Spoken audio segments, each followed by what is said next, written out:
Hola a todos, en este video hablaremos sobre las reglas de asociación. Nosotros somos el equipo 1, el cual está conformado por Colín Rodríguez Ian Andrés, López Cedillo Alexander y su servidor Vázquez Amor Alberto.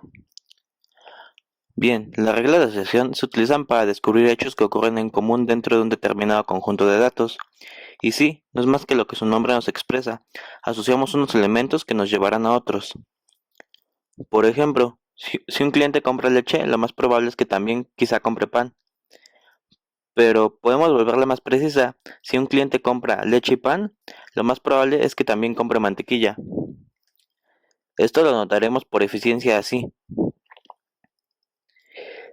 En general, la primera parte de la regla se conoce como antecedente y la segunda parte se le conoce como consecuencia.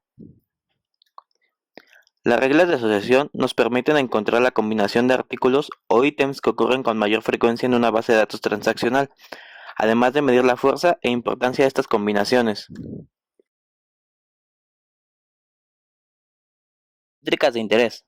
Agrawal, en 1994, descubre un método eficiente de hallar reglas. Sin embargo, una vez que se halló la manera de hacerlo, se encontraron demasiadas reglas. Es por esto que se han adaptado métricas que describan la calidad de las reglas encontradas, de tal manera que se pueden encontrar las reglas principales. Las métricas que vamos a estudiar serán soporte, confianza y leaf. El soporte nos dice que dada una regla, si A implica B, o sea, si el cliente compra A, comprará B. El soporte de esta regla se define como el número de veces o la frecuencia relativa con que A y B aparecen juntos en una base de datos transaccionales. Como lo pudimos ver en los ejemplos anteriores, si el cliente compraba leche, también compraba pan. El soporte puede definirse para ítems individuales, pero también puede definirse para reglas. Por ejemplo, aquí tenemos una base de datos de 1000 transacciones, en las que cierta cantidad de ellas implican jugo de naranja. Entonces el soporte del ítem de jugo de naranja es 400, pero el soporte también puede ser 40%. En términos relativos, esto es lo que conocemos como una probabilidad marginal. Ahora tenemos otro ítem individual que se llama vodka, el cual también está presente en una cantidad de las transacciones. Entonces el soporte para vodka en términos absolutos es de 50 transacciones y en términos relativos es del 5%. Ahora bien, si miramos la concurrencia de los dos ítems en el tiempo, notaremos lo interesante. En 40 de las transacciones del vodka se presenta el jugo de naranja. Entonces el soporte de esta regla sería 40 y en términos relativos representaría un 4% en las 1000 transacciones. La segunda métrica se llama confianza. Esa nos dice que dada una regla, si A implica B, la confianza de esta regla es el cociente del soporte de la regla y el soporte del antecedente solamente. Confianza de A implica B es igual al soporte de A implica B dividida entre el soporte de A. Esto nos dice que si el soporte mide frecuencia, entonces confianza mide la fortaleza de la regla. Entonces, si queremos encontrar la confianza de vodka implica jugo de naranja o la confianza de jugo de naranja implica vodka, se obtendría de la siguiente manera.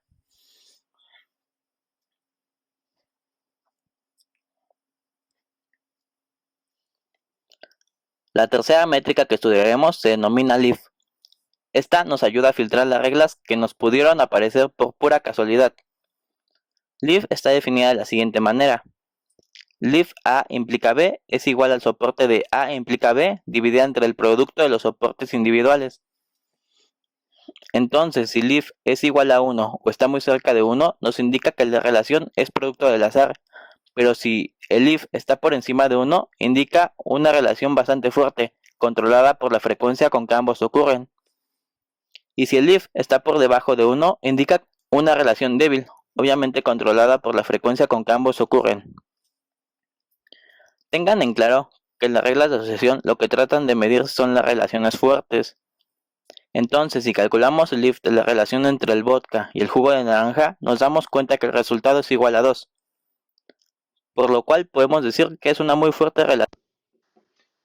Ok, bueno, yo voy a presentar la parte que trata de los algoritmos para generar reglas de asociación. El primero que encontramos es la búsqueda exhaustiva de reglas. Por otra parte también tenemos la búsqueda eficiente de conjuntos frecuentes. Y por último la búsqueda eficiente de reglas. Ok, ¿en qué consiste la búsqueda exhaustiva de reglas? Bien, primero se trata de generar todas las reglas de asociación que pueden obtenerse de un universo U que contiene todos los ítems de nuestro conjunto. Después, lo que hace es calcular el soporte y la confianza de cada regla de acuerdo al conjunto de transacciones T. Y por último, almacena las reglas que superen los umbrales de soporte y de confianza. Este algoritmo como tal se consideraría dentro de los algoritmos de fuerza bruta. Este algoritmo presenta algunos problemas. El primero es que todas las reglas tienen el mismo soporte, ya que todas se generan a partir del mismo set de transacciones. El segundo problema que encontramos es que si el conjunto tiene k elementos, entonces el número de reglas que se debe evaluar es 2 a la k menos 2. Esto quiere decir que el cómputo necesario para calcular las reglas crece exponencialmente. Aquí en la siguiente tabla podemos ver cómo se empieza a incrementar el crecimiento conforme aumentamos k. Esto lo hace poco eficiente para grandes conjuntos de ítems. Como respuesta a uno de los problemas que presentaba el algoritmo anterior, se implementa la búsqueda eficiente de conjuntos frecuentes. ¿En qué consiste? En utilizar las propiedades de antimonotonía y clausura descendente del soporte. Esto lo podemos resumir como que si un conjunto no es frecuente, tampoco lo serán los conjuntos que lo contengan. La ventaja de este algoritmo es que permite podar el árbol que se genera al momento de evaluar las reglas de asociación. En el siguiente ejemplo podemos ver que si tenemos un conjunto de datos A, B, C, D, E y suponemos que el conjunto A, B no es frecuente, podemos eliminar todos los subconjuntos que contengan A, B y esto nos ayudará a reducir grandemente el conjunto de datos sobre el que vamos a realizar las evaluaciones. Dentro de los algoritmos de búsqueda eficiente de conjuntos frecuentes encontramos el algoritmo a priori. Este algoritmo lo que trata es de generar el árbol que vimos anteriormente. Para utilizar este algoritmo necesitamos primero determinar un soporte mínimo para el conjunto de datos que vamos a evaluar. Lo que va a hacer este algoritmo es que vamos a generar todos los subconjuntos posibles de todos los ítems que tenemos en nuestro conjunto base. Va a comenzar realizando los conjuntos de un ítem, posteriormente los de dos ítems, posteriormente los de tres y así sucesivamente. Cada vez que genera un conjunto, este algoritmo lo que hace es evaluar el soporte mínimo sobre el conjunto que acaba de crear y de esta manera determina si es posible que ese conjunto pase a la siguiente etapa. El algoritmo se repite hasta que ya no se puede generar ningún nuevo set. Ok, por último tenemos el algoritmo de generación eficiente de reglas. Este algoritmo nos dice que dado un conjunto frecuente de i items, las reglas que se pueden derivar de este tienen la forma x, entonces i menos x, donde x es un subconjunto de i. La particularidad de este algoritmo es que se centra en la confianza, al contrario que el anterior, se centraba en el soporte. Lo que vamos a realizar aquí es que una vez generados nuestros conjuntos de datos frecuentes, vamos a empezar a tomar elementos de cada conjunto y los vamos a evaluar para ver qué tanta confianza nos genera cada uno de ellos. Como podemos ver en este ejemplo, si tenemos un conjunto de datos A, B, C, D, estas serían las reglas que podemos derivar utilizando el algoritmo anterior. A estas reglas posteriormente se les tiene que aplicar el mínimo de confianza para ver cuáles son viables de seguir en el algoritmo. En este ejemplo se puede visualizar cómo funcionaría ya aplicando el nivel mínimo de confianza al algoritmo. Si tenemos el conjunto ABCD y suponemos que BCD es una regla de baja confianza, entonces todos los subconjuntos que provengan de BCD ya no es necesario evaluarlos porque ya sabemos que no van a tener la confianza necesaria para poder entrar dentro del conjunto final. De esta forma podemos el árbol final que se genera. Para generar las reglas de asociación, primero tenemos que generar los conjuntos de objetos frecuentes, y para esto vamos a considerar el siguiente set de transacciones que nombraremos D. Sea phi igual a 4 para que un conjunto de elementos sea frecuente si ocurre 4 o más veces en D. Primero encontramos F1, los conjuntos de un elemento frecuentes que representan simplemente los elementos vegetales individuales. Para hacerlo, podemos revisar la siguiente tabla. Tomamos las sumas de las columnas que nos dan el número de transacciones que contienen cada vegetal en particular. Como cada suma cumple o excede 4, concluimos que cada conjunto de un ítem es frecuente. Por lo tanto, F1 es igual a espárragos, frijoles, brócoli, maíz, pimientos, chayote, tomates. A continuación, pasamos a encontrar los conjuntos frecuentes de dos elementos. En general, para encontrar Fk, el algoritmo a priori primero construye un conjunto Ck de conjuntos de elementos K candidatos uniendo Fk-1 consigo mismo. Luego poda Ck usando la propiedad a priori, que es si un conjunto de elementos Z no es frecuente, entonces para cualquier elemento A, Z unión A no será frecuente. Los conjuntos de elementos en CK que sobreviven la poda forman Fk. Aquí C2 consiste en todas las combinaciones de verduras en esta tabla de dos artículos. Podemos ver que los conjuntos subrayados se frecuentan 4 o más veces. Entonces, tenemos F2 es igual a espárragos frijoles, espárragos chayote, frijoles maíz, frijoles chayote, frijoles tomate, brócoli pimientos, maíz tomates. A continuación, usamos los conjuntos de elementos frecuentes en F2 para generar C3, los conjuntos de tres elementos candidatos. Para hacerlo, unimos F2 consigo mismo, donde los conjuntos de elementos se unen si tienen los primeros K un elemento en común. Por ejemplo, espárragos frijoles y espárragos chayote tienen el primer elemento en común, espárragos. Por lo tanto, se unen en el nuevo conjunto de elementos candidatos, espárragos, frijoles, chayote. Del mismo modo, frijoles, maíz y frijoles chayote tienen el primer elemento, frijoles, en común, generando el conjunto de tres elementos candidatos, frijoles, maíz, chayote. Finalmente, los conjuntos de tres elementos candidatos, frijoles, maíz, tomates y frijoles, chayote, tomates, se generan de la misma manera. Por lo tanto, C3 es igual a espárragos, frijoles, chayote, frijoles, maíz, chayote, frijoles, maíz, tomate y frijoles, chayote, tomates. Luego, podamos C3 utilizando la propiedad a priori. Para cada uno de los elementos S en C3 se generan y examinan sus subconjuntos de tamaño K-1. Si alguno de estos subconjuntos no es frecuente, S no puede ser frecuentado y por lo tanto se poda. Por ejemplo, considere S es igual a espárragos, frijoles, chayote. Los subconjuntos de tamaño 3-1 igual a 2 se generan de la siguiente manera. Espárragos, frijoles, espárragos, chayote y frijoles, chayote.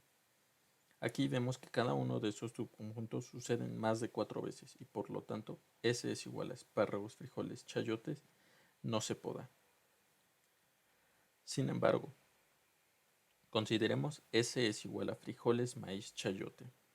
El subconjunto maíz, chayote tiene una frecuencia menor a 4, por lo que maíz, chayote no es frecuente, por lo tanto frijoles, maíz, chayote no puede ser frecuente, por lo tanto se poda y no aparece en F3.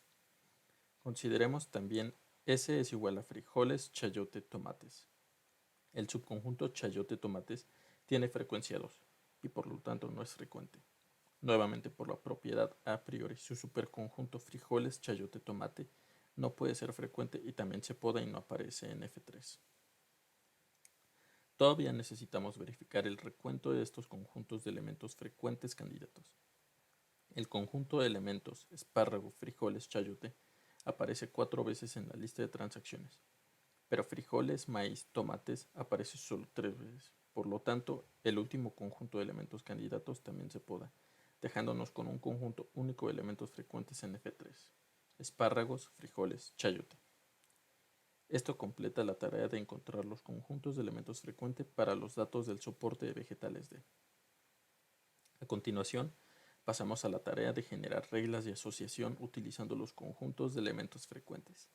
Esto se logra utilizando el siguiente proceso de 2 pasos para cada conjunto de elementos frecuentes. 1. Generar todos los conjuntos de S. Y 2. Luego, suponer que SS representa un subconjunto no vacío de S. Considerar la regla de asociación R, SS, entonces S menos SS, donde S menos SS indica el conjunto S sin SS. Por ejemplo, considere S igual a espárragos, frijoles, chayote de F3. Los subconjuntos adecuados de S son espárragos, frijoles, chayote, espárragos, frijoles, espárragos, chayote y frijoles, chayote. Para la primera regla de asociación que se muestra, consideramos SS igual a espárragos, frijoles, de modo que S menos SS igual a chayote. Consideramos la regla R, espárragos, frijoles, entonces chayote. El soporte es la proporción de transacciones en la que ocurren espárragos, frijoles y chayote, que es 4 o 28.6% del total de 14 transacciones en D. Para encontrar la confianza, notamos que espárragos, frijoles ocurre en 5 de las 14 transacciones, 4 de las cuales también contienen chayote, por lo que nos da una confianza de 4 sobre 5 igual a 80%. Las estadísticas para la segunda regla en la tabla se presentan de manera similar. Para la tercera regla, el soporte sigue siendo 4 sobre 14 igual a 28.6%, pero la confianza cae al 66.7%. Esto se debe a que frijoles chayote se produce en 6 transacciones, 4 de las cuales también contienen espárragos. Suponiendo nuestro criterio de confianza mínimo se establece en 60% y que deseamos un solo consecuente, tenemos las reglas candidatas que se muestran en la tabla. Pero si nuestra confianza mínima se establece en 80%, la tercera regla no se informaría. Finalmente, pasamos a las reglas de antecedente único, consecuente único, aplicando el método de generación de reglas de asociación descrito y usando los conjuntos de elementos en F2, podemos generar las reglas de asociación candidatas que se muestran. Para proporcionar una medida general de utilidad para una regla de asociación, los analistas a veces multiplican el soporte por la confianza. Esto permite al analista clasificar las reglas de acuerdo con una combinación de prevalencia y precisión. La tabla proporciona dicha lista para nuestro conjunto de datos actual, después de filtrar las reglas a través de un nivel de confianza mínimo de los. Medición de la utilidad de las reglas de asociación. Como hemos visto, no todas las reglas de asociación son igualmente útiles. Aquí presentamos una medida que puede cuantificar la unidad de regla de asociación, que es el lift o la elevación en español. Definimos lift de la siguiente forma: la regla de confianza sobre la proporción previa del consecuente. Por ejemplo, de 1000 clientes, 200 compraron pañales. Y de estos 200 clientes que compraron pañales, 50 también compraron cerveza. La proporción previa de aquellos que compraron cerveza es 50 sobre 1000, y esto nos da 5%, mientras que la regla de confianza es 50 sobre 200, y esto nos da 25%. Por lo tanto, el lift de la regla de asociación, si compra pañales, entonces compra cerveza, es 0.25 sobre 0.05, y esto nos da 5. Esto puede interpretarse como los clientes que compraron pañales tienen 5 veces más probabilidades de comprar cerveza a los clientes de todo el conjunto de datos. Claramente, esta regla de asociación sería útil para un gerente de tienda que desea vender más pañales. A continuación, supongamos que 40 de los 1000 clientes compraron maquillaje, mientras que de los 200 clientes que compraron pañales, solo 5 compraron maquillaje.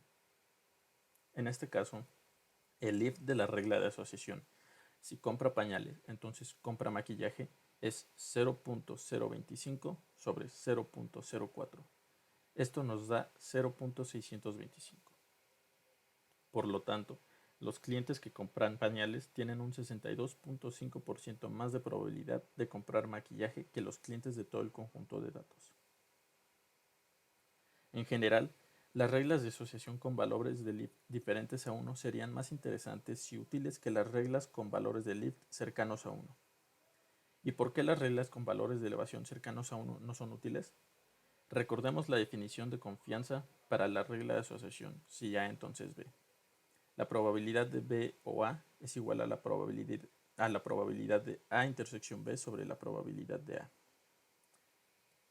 Luego, para obtener el lift, dividimos por la probabilidad previa de la consecuente B, dándonos probabilidad de A intersección B sobre la probabilidad de A por la probabilidad de B. Ahora, los eventos A y B son independientes cuando la probabilidad de A intersección B es igual a la probabilidad de A por la probabilidad de B. Por lo tanto, la relación estando cerca de 1 implica que A y B son eventos independientes, lo que significa que el conocimiento de la ocurrencia de A no altera la probabilidad de la ocurrencia de B. Tales relaciones no son útiles desde una perspectiva de minería de datos y por lo tanto tiene sentido que se prefiera que nuestras reglas de asociación tengan un valor de lift diferente a 1.